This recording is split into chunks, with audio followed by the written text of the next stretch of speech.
The 2026 Formula One season promises a total revolution. Engines split 50% internal combustion and 50% electric.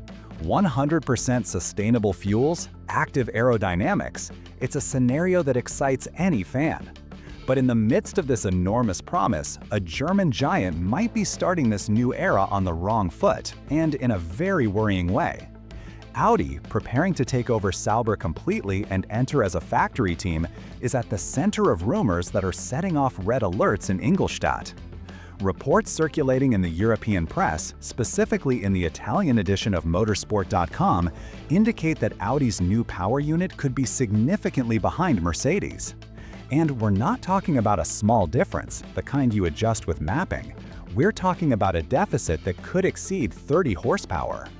According to this information, the dyno tests at Mercedes are already hitting impressive numbers, around 420 kilowatts, which is equivalent to 571 horsepower coming just from the internal combustion engine. In direct comparison, the same reports say that Audi has barely broken the 400 kilowatt barrier, currently operating in the 540 to 550 horsepower range. This would give Mercedes a 21 to 31 horsepower advantage before they even attach the electric part. To put these numbers into context, let's look at the current grid. The official FIA analysis in 2023 found that the Renault engine, widely agreed to be the weakest on the grid today, was 20 to 33 horsepower behind the frontrunners. In other words, in the worst-case scenario, Audi risks entering 2026 in the same disadvantaged position that Alpine suffers today, or perhaps even worse. Of course, at this stage of development, everything must be taken with a grain of salt. These are rumors. But they come from sources who are sniffing the air, based on dyno results and the intense movement of engineers between factories, who end up carrying information. Jonathan Wheatley, the new Sauber team principal, obviously tried to calm things down during the Azerbaijan Grand Prix. He stated that Audi's dyno program is on schedule and that the main focus right now is ensuring reliability before starting to mate the engine and chassis for the first time in December. Wheatley insists that it's a little bit too early to talk about performance and that the reality will only be known at the start of next season. But Audi knows it needs reinforcements, and they are bringing in heavy hitters from Ferrari. Wolf Zimmermann, Ferrari's head of ICE research and development, and his deputy, Lars Schmidt, are expected to join the Audi project as soon as their work on the Scuderia's 2026 engine is complete. There, they will reunite with the renowned engine guru, Mattia Binotto, who now holds the dual role of Chief Operating and Technical Officer for the Audi F1 project. Speaking of Ferrari, reports from Italy suggest they are also racing against time. They supposedly have a revolutionary and top-secret intake system in development after a highly innovative steel cylinder head idea proposed by Zimmermann was abandoned on reliability grounds. Ferrari is said to be playing catch-up to Mercedes, with Honda not far behind. And what about the others? Red Bull Powertrain's Ford, also a newcomer, remains a mystery. Laurent Mekies, the Red Bull team principal, adopted a realistic tone, saying it would be silly to expect their new power unit to rival giants like Mercedes and Ferrari right from the start. Meanwhile, Toto Wolff at Mercedes seems confident, even estimating that top speeds in 2026 could hit 400 kilometers per hour, about 248.5 miles per hour, thanks to the combination of power and new active aerodynamics. Perhaps the clearest sign that someone is in serious trouble comes from the FIA itself. The Federation just introduced a new safety net scheme called ADUO, Additional Development and Upgrade Opportunities. This scheme will essentially give manufacturers who are proven to be behind more dyno testing hours and even relief from the cost cap.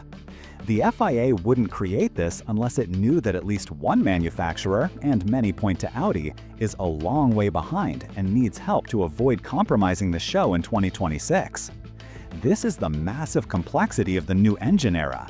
Mercedes seems to be on track to repeat its 2014 dominance, while Audi is already desperately racing against time before its car even hits the track. So you don't miss any updates on this 2026 technological race, and of course on the intense title fight we have this year, do yourself a favor and subscribe right now here at Formula News USA. This is exactly the kind of deep analysis we deliver here. By subscribing, you help us build this community and show YouTube our content is relevant. And comment below, do you think Audi has the time and money to turn this game around by 2026? And while you're at it, what city are you watching from? It's really important for us to know how far our content is reaching, and it truly helps the algorithm. While the factories are on fire thinking about 2026, the current season is delivering one of the most spectacular turnarounds in recent years.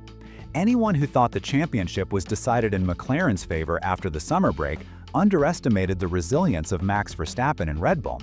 What seemed like an impossible task is now a real threat. Zak Brown, the CEO of McLaren, has publicly admitted what the entire paddock is seeing. He said Max Verstappen is too close for comfort, and it's no wonder.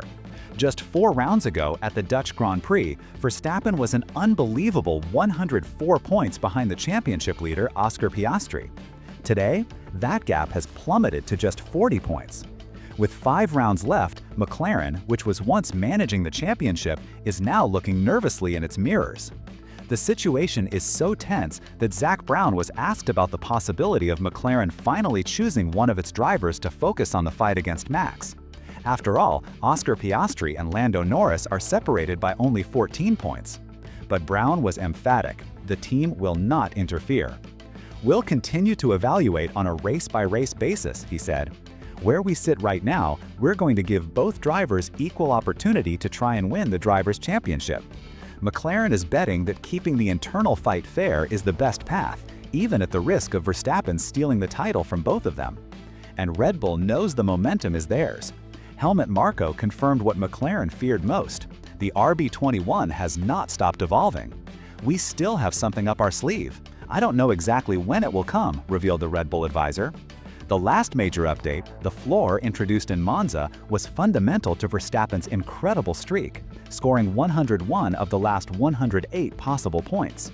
This news from Red Bull is a direct psychological blow to McLaren, for one very simple reason.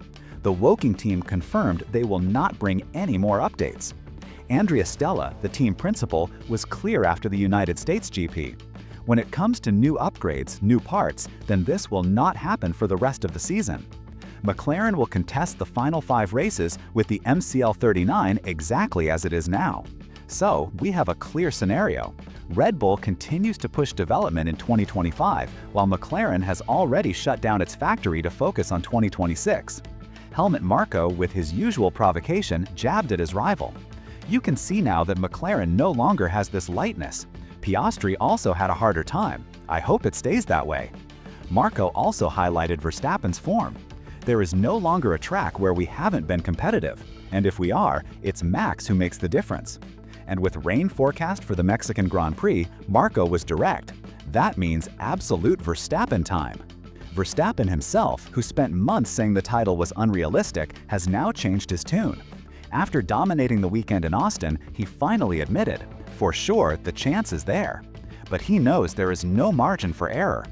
"I know that we need to be perfect till the end to have a chance. We need attention to detail, trying to get the best setup every weekend and not make mistakes." On the car's improvement, he explained, "The car is just a bit more balanced. It doesn't oversteer dramatically, it doesn't understeer dramatically. It's more together." Verstappen is facing history.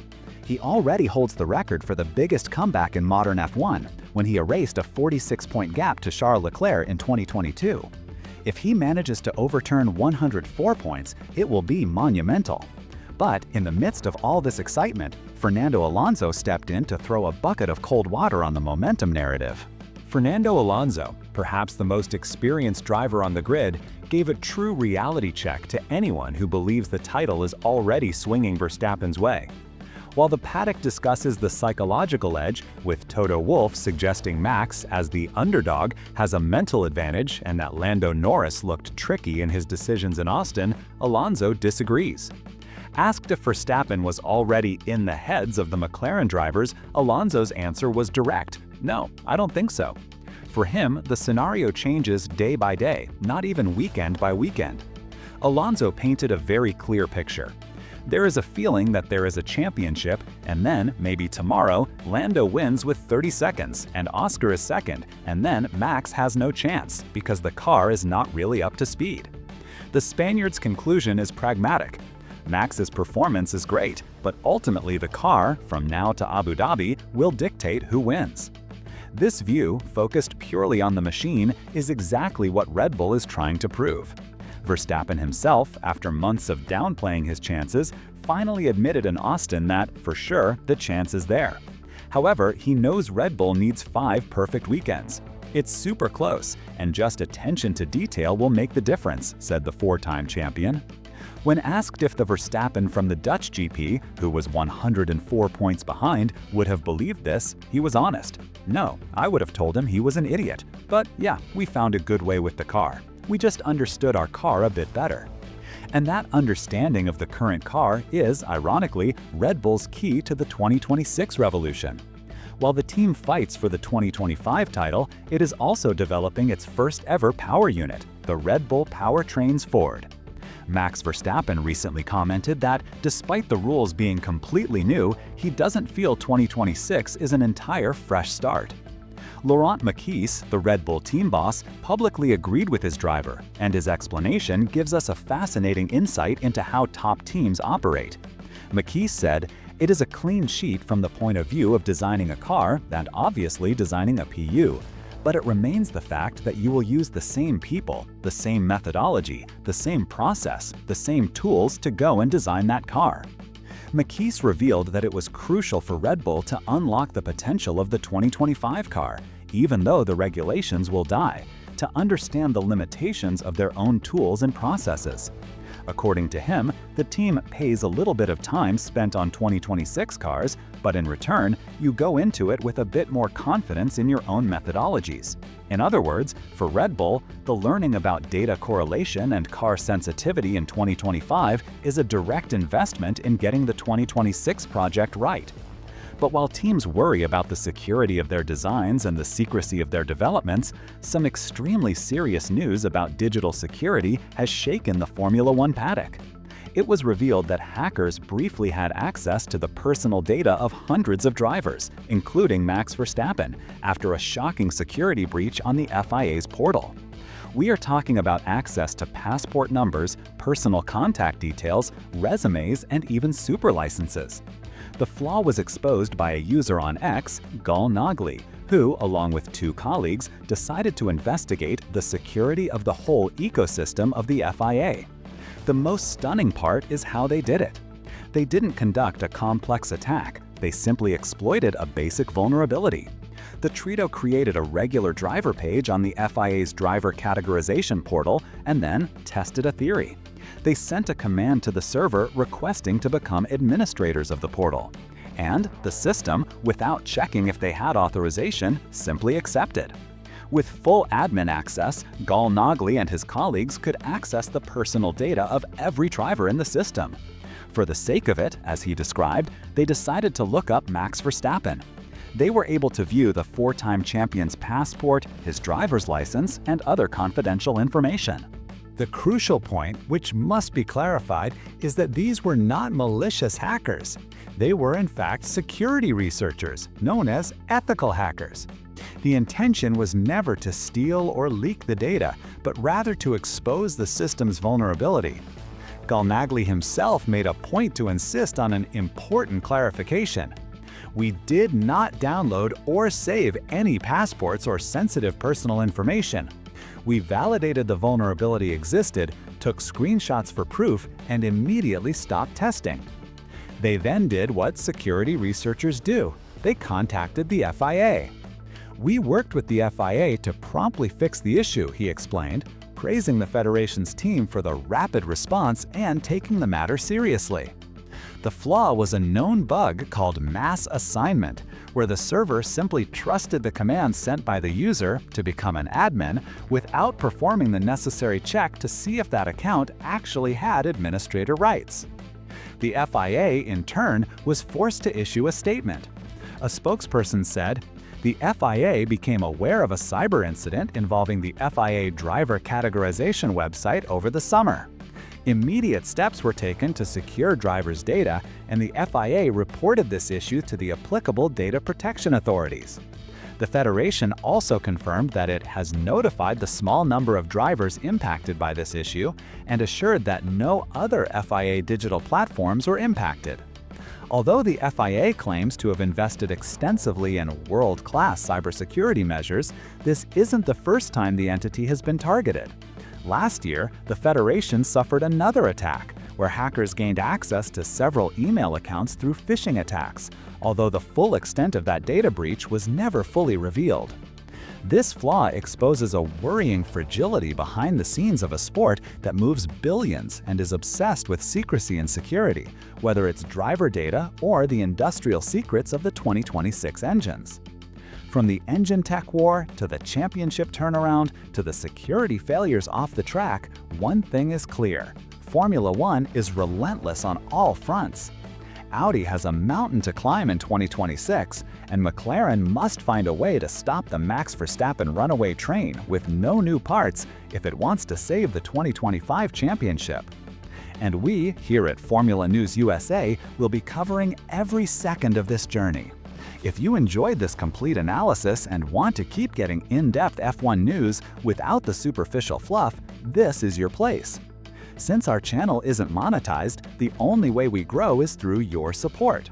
If you haven't already, please hit that subscribe button. It's the single most important thing you can do to help us. And please leave a comment below. The algorithm heavily favors videos with high engagement, so every comment helps introduce Formula News USA to new viewers. Your subscription and your comments are the fuel for this channel. Thank you to everyone who watched this far. We'll see you in the next video.